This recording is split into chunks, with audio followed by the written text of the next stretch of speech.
Elimika na Mahasin TV, pata kujua wema wa Uislamu.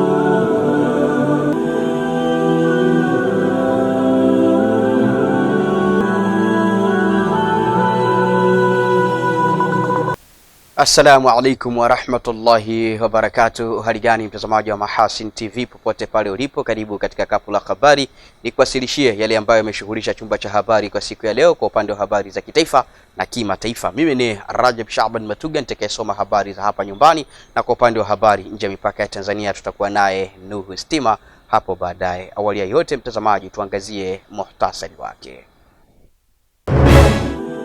Upepo waizua paa za nyumba 160 na vyumba vya madarasa 10 katika kata za Utete na Chemchemu wilayani Rufiji mkoani Pwani. Walengwa 56,693 mkoani Arusha kunufaika na mpango wa awali wa bima ya afya kwa wote. Katika habari za kimataifa, Africom yatangaza kupeleka kikosi chake kidogo cha kijeshi nchini Nigeria.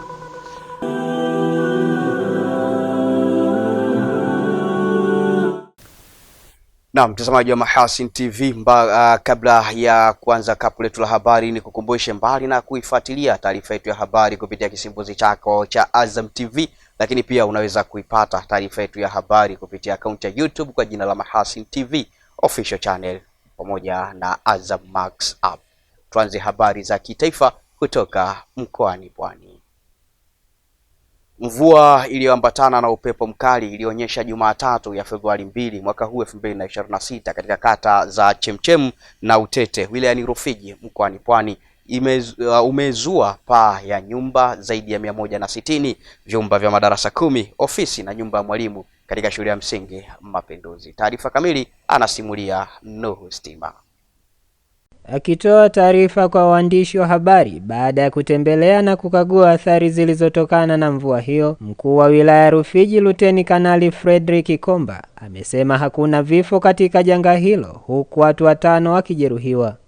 Hakukuwa na vifo vya aina yoyote, lakini kulikuwa na majeruhi ya wenzetu wa 5, wananchi 5 ambao ni wa jinsia ya kike, lakini pia nyumba takriban 160 mapaa yake yalizuiliwa, na katika hizo kwenye kata ya Utete ambapo ndio makao makuu ya wilaya ya Rufiji, nyumba ambazo zilizuiliwa mapaa yake ni 123, ikiwemo nyumba ya madarasa 10 vya shule ya msingi Mapinduzi, nyumba moja ya mtumishi wa shule ya msingi Mapinduzi, lakini pia na ofisi moja ya shule hiyo ya msingi Mapinduzi. Lakini pia kwenye kata ya Chemchemu, nyumba za wananchi ambazo zilipata madhara ni nyumba 37 ambazo nazo zilizuiliwa mapaa. Pamoja na hayo, kulikuwa pia na uharibifu wa miundombinu ya umeme. Akizungumzia hatua zilizochukuliwa kufuatia tukio hilo lililotokea majira ya saa 10 jioni ya Disemba 2, 2026, Luteni Kanali Komba amesema tayari madarasa yameanza kufanyiwa ukarabati ili kuwawezesha wanafunzi kuendelea na masomo. Mvua ndogo iliyoambatana na upepo mkali ikaleta maafa katika shule yetu ya msingi Mapinduzi ile Utete. Madarasa 10, vyumba 10 vya madarasa vilizuiliwa, ofisi 2 za walimu, lakini pia na nyumba moja ya mwalimu. Hatutafunga shule kwa sababu tuna vyumba vya ziada vilivyobaki kama vyumba 6 ambavyo vitabaki, na tuna bwalo la chakula tutalitumia pia kwa wanafunzi wa darasa la kwanza na la pili na awali, lakini kwa wanafunzi wa darasa la 3 mpaka la 7 tutatumia vile vyumba 6 vilivyobaki. Kwa hiyo masomo hayajasitishwa, lakini tumejipanga sisi wilaya kwa kushirikiana na halmashauri hata Jumatano ijayo, basi huduma za madarasa ambayo yamezuiliwa zitakuwa zinarejea katika hali ya kawaida na masomo yatarejea katika hali ya kawaida. Kufuatia kadhia hiyo, mbunge wa Rufiji na waziri wa afya Mohamed Mchengerwa ametembelea shule ya msingi Mapinduzi kutoa pole pamoja na kuwafariji waathirika wa janga hilo. Nitakabidhi tani 1.5 ya maharagwe. Nitakabidhi shule ya Mapinduzi peke yake madaktari 1000 hapa leo shule ya Mapinduzi. mengine atakwenda kwenye shule nyingine ambazo zimeathirika. Peni shule ya Mapinduzi itakabidhi peni 2000. Lakini pia tunatambua kwamba wapo wanafunzi ambao walipata madhara ya kimbunga hiki. Sasa wanafunzi hawa, wanafunzi watatu, kila mwanafunzi nitamkabidhi shilingi 100,000. Na yule mwalimu ambaye amepata changamoto pia naye nitamkabidhi shilingi 100,000. Leo hapa. Asante sana Nuhu Stima kwa undani wa taarifa hiyo kutoka mkoani Pwani. Tunarejea kanda Ziwa na sasa ni mkoani Mara.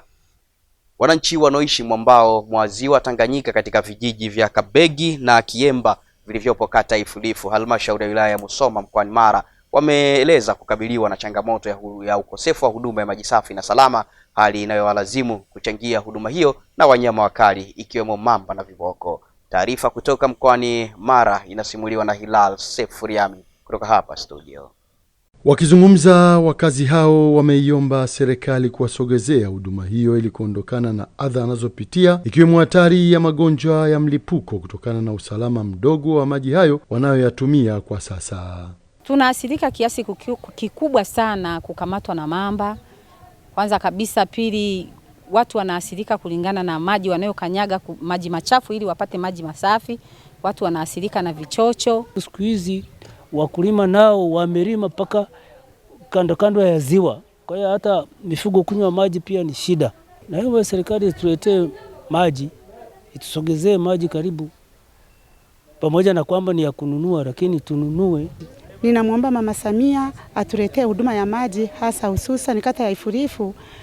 Wananchi wa kata ya Ifulifu wana shida sana na maji. Diwani wa kata ya Ifulifu Emmanuel Kitole amekiri uwepo wa changamoto hiyo na kusema tayari hatua mbalimbali za kukabiliana na changamoto hiyo zimeanza kuchukuliwa, ikiwemo kuchimba mabwawa madogo madogo kwa ajili ya wananchi hao. Mimi mwenyewe wakati naingia nilishaanza kuchimba marambo 3, lakini upande wa pili ni kwamba tuna kijiji kimoja tu ambacho kimeshafikiwa na maji, lakini vijiji viwili havijafikiwa na maji, ikiwemo kijiji cha Kiemba pamoja na kijiji cha Nyasuru na cha Kabegi. Hii Kabegi ni kwamba tutapata maji kutoka Muasa ambaye ni Msoma mjini, lakini upande wa Kiemba pamoja na Nyasaungu tutaendelea kupata maji kupitia mamlaka ya maji Ruasa. Maji tunayapata tunatoa kwenye vijiji vya jirani, yani Nyakatende pamoja na Kamuguruki, lakini kwenda kwenye vijiji hivyo ni kwenye kilomita 2 ambazo zinatuathiri sisi wananchi tulioko kwenye kijiji cha Kabegi. Akijibu vilio vya wananchi hao baada ya kufanya ziara katika kata hiyo, mwenyekiti wa Chama cha Mapinduzi CCM wilaya ya Musoma Dennis Ekwabi amesema jitihada za haraka zitafanyika ili kuhakikisha huduma ya maji safi na salama inawafikia wananchi wa maeneo hayo. Nilipigana sana mpate maji. Diwani wenu wa zamani anajua. Walikuja Muasa, bei ikawa kubwa ya maji. Sasa hivi kazi mnayonipa mimi kama mwenyekiti wa chama, ninaenda kuongea na injinia Silonga ili maji yatoke Mgango yaje hapa. Kazi ya mwenyekiti ni kuelekeza. Mwenyekiti unaelekeza, lakini pia unatoa jawabu. Maji yatoke Mgango yaje wapi? Yaje Ifulifu. Maji hawezi kwenda Kiabakari akashinda kuja Ifulifu. Lazima maji mitaro ichimwe kutoka Mgango kuja Ifulifu sekondari. Asante sana Hilal Sefuriami kwa masimulizi ya taarifa hii kutoka mkoani Mara. Tukiendelea kuzitazama habari za kitaifa, tunaelekea mkoani Arusha. Jumla ya kaya 12,741 na walengwa 56,693 mkoani Arusha wanataraji kuandikishwa na kupatiwa kadi katika awamu ya kwanza ya mpango wa kwanza wa bima ya afya kwa wote, kuhakikisha wanakuwa na uhakika wa kupatiwa matibabu wanapofika katika vituo vya kutolea huduma za afya. Taarifa kutoka mkoani Arusha inasimuliwa na Zuberi Mgaya kutoka hapa studio. Hayo yamebainishwa na mkuu wa mkoa wa Arusha CPA Amos Gabriel Makala wakati wa kikao kazi kilichowakutanisha wakuu wa wilaya, makatibu tawala wilaya, wenye viti, wakurugenzi na waganga wakuu wa halmashauri pamoja na maafisa tarafa wote wa mkoa huo. Kwa mkoa wa Arusha tunatarajia kaya 12,741 na walengwa 56,693. kunufaika na mpango huu wa awali. Lakini Watanzania wote kwa mujibu wa sheria tunatakiwa kuwa na bima ya afya. Kwa hiyo waheshimiwa wenye viti wa halmashauri, madiwani wetu, mikutano yenu yote katika wananchi ilenge kuhamasisha wananchi kwa ajili ya bima ya afya.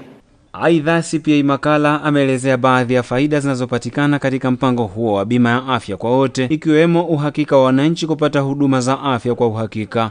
Bima ya afya kwa wote imekusudia mambo makubwa matatu: upatikanaji wa huduma kwa urahisi wa matibabu, la pili unafuu, na la tatu huduma bora. Kwa maana Watanzania wakipata bima ya afya, hakuna mtu anayejua ataugua lini. Hakuna mtu anayejua na gharama za matibabu atakapougua.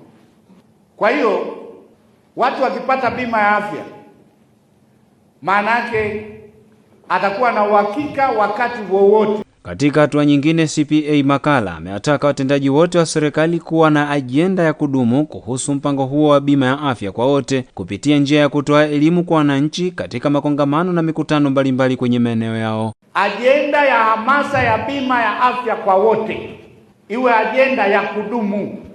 Mabaraza ya madiwani kupata taarifa katika halmashauri zenu juu ya zoezi la watu wanaojiunga na bima ya afya.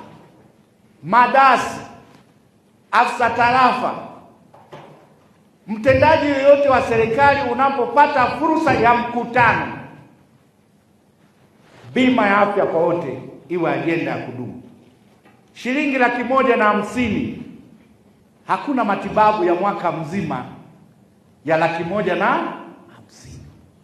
Asante sana Zuberi Mgaya kwa undani wa taarifa hiyo kutoka jijini Arusha. Mtazamaji, tunaelekea kanda magharibi kutoka mkoani Katavi.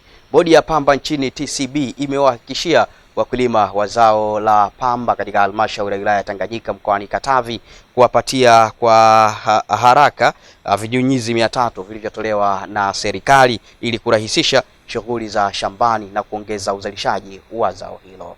Taarifa kutoka mkoani Katavi inasimuliwa hapa studio. Ni katika ziara ya mkuu wa wilaya ya Tanganyika Onesmo Buswelu kutembelea shamba darasa la zao la pamba lililopo Ngoma Lusambo, kata ya Tongwe, kukagua utekelezaji wa mafunzo kwa wakulima juu ya mbinu bora za uzalishaji ikiwemo palizi na matumizi sahihi ya viuatilifu. Kupitia ziara hiyo, Buswelu amezungumza kwa njia ya simu na mkurugenzi wa bodi ya pamba Renato Suluneja. Tupo shambani, tunahitaji kujua vinyunyuzi hizi pampu matabi ambazo Mheshimiwa Rais ameshatoa kwa wakulima za kwetu zinafika lini? Kesho au kesho kutwa, ama kama hazifiki mapema mimi nawasha gari kuzifuata. Tuambie. Mheshimiwa, tunaziagiza kesho, tutawaletea pampu 300 huko kwenu. Zinatokea wapi? Zinatokea Mwanza, ofisi kuu hapa. Kufuatia kauli hiyo, mkuu wa wilaya ya Tanganyika Onesmo Buswelu amehamasisha wananchi kuendelea kuweka nguvu katika shughuli za maendeleo ikiwemo kilimo. Pamba ndipo kwenye kitovu cha moyo wa uchumi wetu wa kila kaya inayolima pamba, lakini na kila kaya ambayo hailimi pamba, sababu matokeo ya kilimo hiki cha pamba yananufaisha na hata wasiolima pamba. Halmashauri yetu inapata ushuru na ushuru huu unarudi kwenu kufanya shughuli za maendeleo. Hapa Ngoma Lusambu leo mnajenga zahanati ya kijiji. Mapato yanayotokana na mapato ya ndani ya halmashauri ambayo Mheshimiwa Rais ameshaelekeza. Kwa hiyo kwa kadiri mnavyolima pamba, mnavyolima na mazao mengine, ndivyo mnavyojirudishia pato lenu lifanye kazi za maendeleo. Katika maelekezo mengine, Buswelu ametoa wito kwa wananchi kujiunga na bima ya afya kwa wote pamoja na kuwataka watendaji wa kata na vijiji kuhakikisha watoto wanahudhuria shule kikamilifu, akisisitiza uwajibikaji wa wazazi katika kulinda haki ya msingi ya elimu. Wazazi, timizeni hilo, lakini wale wote ambao wanatakiwa kwa kidato cha kwanza form 1 mwaka huu, hatutegemei kuona wako mashambani ama wako machungani. Tunategemea kuona watu wako shule. Na watendaji wa kata, sakeni kila kaya. Kama kuna mtoto hajafika shuleni, piteni nyumba kwa nyumba. Naomba uwe na moyo wa namna hii, kutupa nguvu ili mradi tupate upeo wa kulima kwa system ya kisasa. Achana na kilimo cha zamani, tulikuwa tunamwaga tu mkulima, tunamwaga mbegu, lakini sasa hivi tunakulima tija, tunasema ni kilimo tija ambacho ni kizuri. Asante sana Nuhu Stima kwa undani wa taarifa hiyo kutoka mkoani Katavi. Mtazamaji, tunaendelea kusalia kanda ya magharibi na sasa ni mkoani Kigoma. Mradi wa Voices unaotekelezwa katika halmashauri 3 za mkoa wa Kigoma kwa ufadhili wa Umoja wa Ulaya umeanza kuzaa matunda mara baada ya vijana mkoani humo kuchangamkia fursa ya biashara rejeshi kwa kukusanya taka za vyuma chakavu pamoja na plastiki na kuwa rasilimali muhimu na fursa ya ajira. Taarifa yake Emmanuel Matinde kutoka mkoani Kigoma inasimuliwa hapa studio na Hilal Sefuriami. Mmoja wa wafanyabiashara wa taka za plastiki Nasir Majengo, mkazi wa Nguruka wilayani Uvinza, amesema kwa miaka miwili sasa amekuwa akikusanya taka za plastiki kwa kutumia vijana aliowaajiri na kuzichambua taka hizo, kuzichakata na kisha kuziuza kwa wenye viwanda wanaotumia taka hizo kwa ajili ya kuzalisha bidhaa nyingine. Pamoja na biashara hiyo kubadilisha maisha yake, lakini pia inachangia katika utunzaji wa mazingira, ikiwemo kupunguza uchafuzi wa maji ya ziwa Tanganyika. Niliona kwetu Nguruka kuna fursa ya taka. Niliona kuna machupa, maplastiki, mifuko. Nikaona nitafutie soko. Nikaenda Dar es Salaam, nikakutana na watu mbalimbali wakanielekeza sehemu ya kuuza. Nikaenda kukutana na makampuni mbalimbali ya Wachina huko, wakaonesha kuwa wanaweza kununua taka hizo. Basi nikaanza zoezi la kukusanya taka. Kwa uchumi wangu sasa uko vizuri na namiliki vitu vingi. Wanajifunza kwa hilo. Mwanzo walikuwa wanaona nitaka kweli na changamoto nilikuwa naipata, lakini sasa hivi watu wanaona mbona huyu anaonekana anaendelea na shughuli yake ni hiyo. Kwa upande wake, mfanyabiashara wa vyuma chakavu Idrisa Madego, mkazi wa kata ya Mwandiga, halmashauri ya wilaya ya Kigoma, anaeleza alivyopata wazo la kufanya biashara hiyo na manufaa aliyoyapata tangu alipoianza takribani miaka 18 iliyopita. Wazo la kwanza ya biashara alikuwa rafiki yangu mmoja ambaye ndio alikuwa anafanya biashara, akaniambia toka kwa uliko njoo hapa tufanye hii biashara. Kwa nikatoka kule kwenye ile biashara nilikuwa nafanya, nikaja kwenye hii biashara ya chuma. Kwa ile biashara hii namshukuru Mwenyezi Mungu imenibadilisha kiasi kikubwa sana. Toka nimeingia kwenye biashara namshukuru Mwenyezi Mungu, maisha yanaenda vizuri. Na wengi hii biashara siku za nyuma walizalau. Mimi niliitwa mwehu kabisa, niliitwa mwehu kwa tunaanza biashara niliitwa mwehu. Miaka 10 iliyoisha. Hata hivyo, vijana hao wameeleza baadhi ya changamoto za kazi yao, ikiwemo ukosefu wa mitaji ya kuwawezesha kufanya mambo makubwa zaidi. Nataka nipate mashine za kuchakata. Kwa hii mashine ni moja haitoshi, lakini pia kuna mashine ya kuosha na kuna mashine ya kusaga itoke vipande vidogo vidogo, yani ni ayusha kabisa. Toke vipande vidogo vidogo, hivyo vikishapatikana vipande vidogo vidogo ndio nipeleke kiwandani kuzalisha kitu halisia. Kwa sababu plastiki nayo nilionayo hapa haiwezi kutoa kitu halisia mpaka iende kwenye mashine nyingine.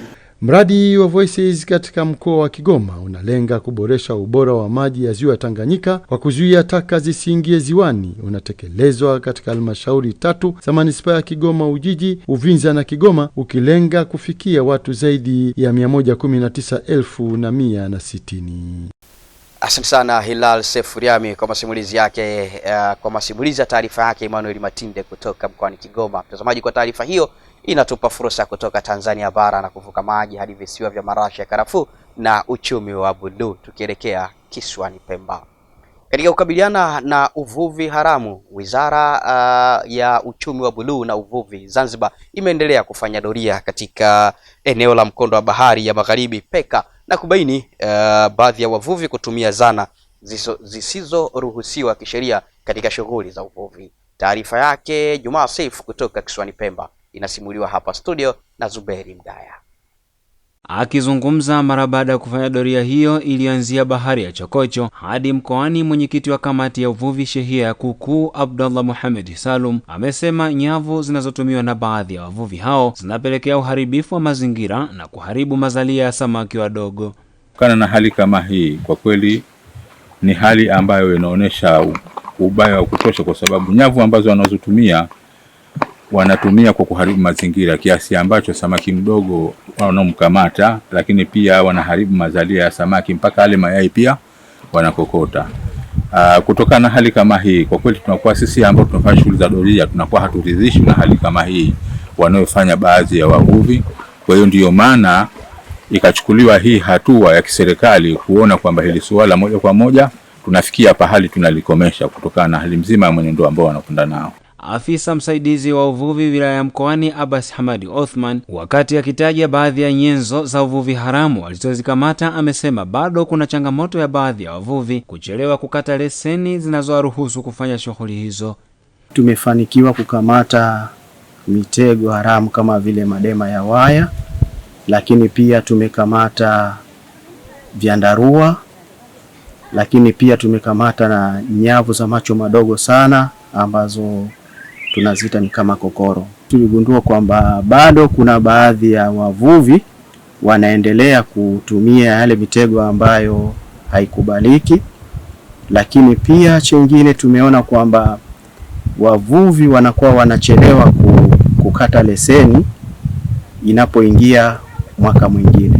Katika hatua nyingine, wito umetolewa kwa wavuvi hao ili kuendelea kutunza mazingira pamoja na mazalia ya samaki kwa ajili ya manufaa ya kizazi cha sasa na kizazi kijacho.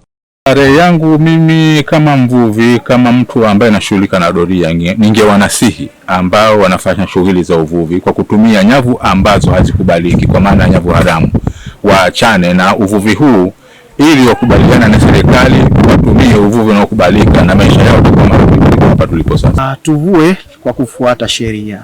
Pale sheria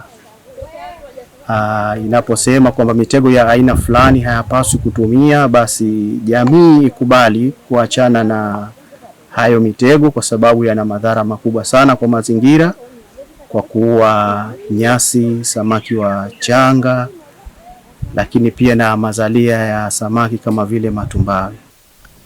Naam, mtazamaji, kwa taarifa yake Jumaa Seif kutoka Kisiwani Pemba, kama ambavyo imesimuliwa kutoka hapa studio na Zuberi Mgaya, ndio tamati ya Kapu la Habari kwa habari za kitaifa. Napoza kwa sekunde chache punde nitarejea tena hapa na kuweza kumwalika Nuhu Stima ambaye atakuja na yale aliyotuandalia kwa upande wa habari nje ya mipaka ya Tanzania. Endelea kubaki nami. Mahasin TV channel namba 455 katika kingamuzi cha Azam.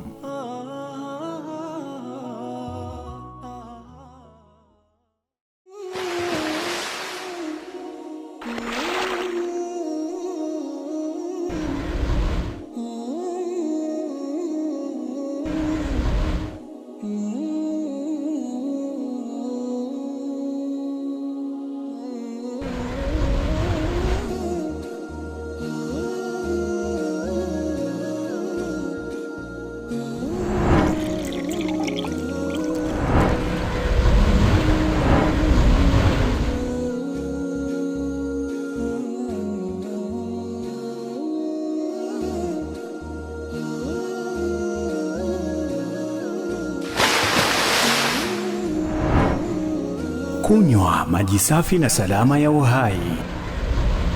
Bidhaa bora ya Bakhresa.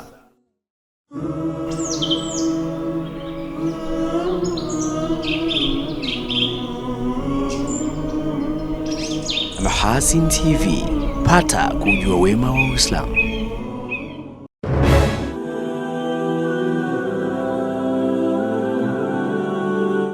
Asante sana mtazamaji wa Mahasin TV kwa kuendelea kuwa nami ndani ya Kapu la Habari, na shukrani sana kwa kuendelea kuichagua Mahasin TV, pata kujua wema wa Uislamu. Na sasa mtazamaji, ni wakati wake Nuhu Stima kwa upande wa habari nje ya mipaka ya Tanzania.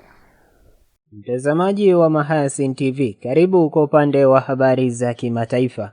Waendesha mashtaka nchini Libya wamesema wanachunguza mauaji ya Saif al-Islam Gaddafi, mtoto wa kiongozi wa muda mrefu wa nchi hiyo Kanali Muammar Gaddafi. Ofisi yake ilisema katika taarifa yake kwamba al-Islam Gaddafi mwenye umri wa miaka 53, ambaye hapo awali alionekana kama mrithi wa baba yake, aliuawa wakati wa makabiliano ya moja kwa moja na watu 4 wasiojulikana wenye bunduki waliovamia nyumba yake katika jiji la Zintan. Mwathiriwa alifariki kutokana na majeraha ya risasi, ambapo waendesha mashtaka wa Libya walisema Februari 4, 2026, wakiongeza kuwa juhudi zinaendelea kuwatambua watu hao wenye silaha. Ofisi ya mwendesha mashtaka wa umma ilisema kuwa wataalamu wa uchunguzi wa jinai wametumwa Zintan kaskazini magharibi mwa Libya kufanya uchunguzi. Saif al-Islam kwa muda mrefu alionekana kama mtu mwenye ushawishi mkubwa na kuogopwa zaidi nchini Libya baada ya baba yake ambaye alitawala Libya kuanzia 1969 hadi alipoondolewa madarakani na kuuawa wakati wa uasi mwaka 2011. Kwingineko,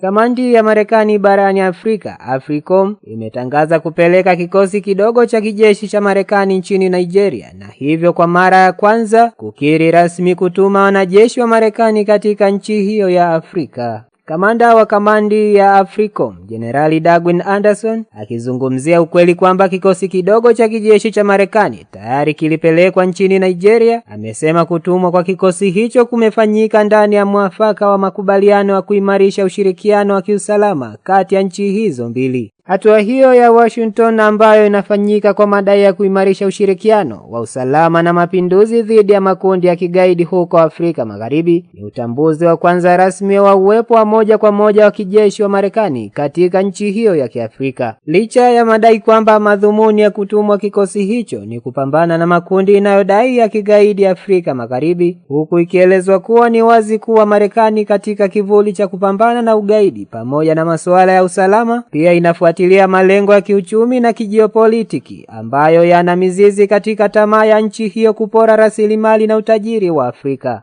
Tukitamatisha kwa upande wa habari za kimataifa, hofu ya mashindano mapya ya silaha imezuka kufuatia kumalizika kwa mkataba wa mwisho wa kudhibiti silaha za nyuklia kati ya Marekani na Urusi ambao unamalizika Februari 5, 2026. Katibu mkuu wa Umoja wa Mataifa Antonio Guterres ameonya kuwa ikiwa makubaliano ya kudhibiti silaha kati ya Marekani na Urusi hayatafikiwa hivi karibuni, basi itakuwa wakati mgumu kwa amani na usalama duniani, huku akitoa wito kwa mataifa hayo mawili kujadili mkataba mpya wa kudhibiti silaha. Guterres aliongezea kuwa mkataba wa awali uliofanyika kama New START ulisaidia pakubwa kuimarisha usalama na maisha ya watu, na kueleza kuwa kumalizika kwa mkataba huo kumekuja wakati mbaya na kuna hatari ya silaha za nyuklia kutumika kwa mara ya kwanza baada ya miongo kadhaa. Urusi na Marekani wanamiliki zaidi ya 80% za silaha za nyuklia duniani, ambapo Guterres kwa sasa ameataka mataifa hayo mawili kurejea katika meza ya mazungumzo na kufikia makubaliano ya kudhibiti matumizi ya silaha hizo. Wakati hayo yakijiri, Ukraine, Urusi na Marekani wanaendeleza mazungumzo ya kusitisha vita vya Urusi nchini Ukraine mjini Abu Dhabi vilivyodumu kwa miaka 4, ambapo Moscow imekuwa ikisisitiza kuwa lazima Ukraine iachie eneo lake la mashariki la Donbas, suala ambalo Kivu haijaliridhia.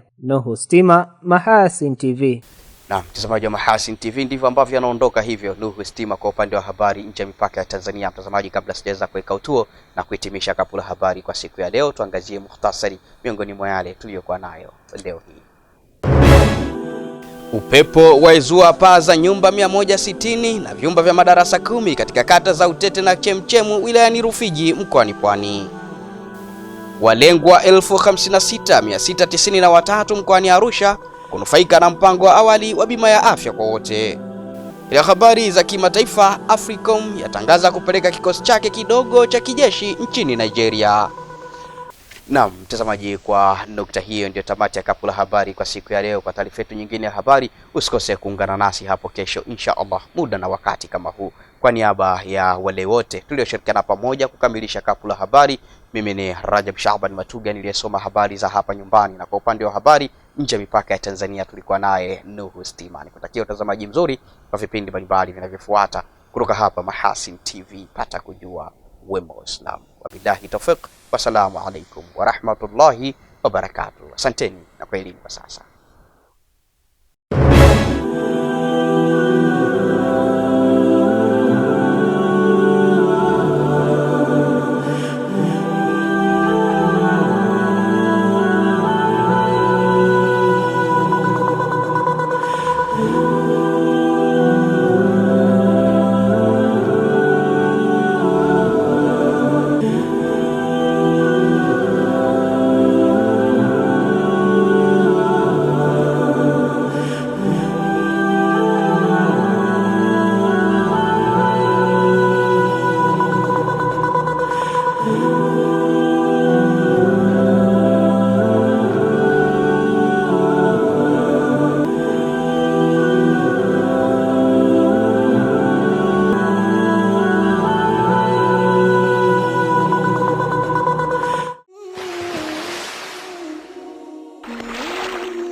Kunywa maji safi na salama ya uhai. Bidhaa bora ya Bakhresa.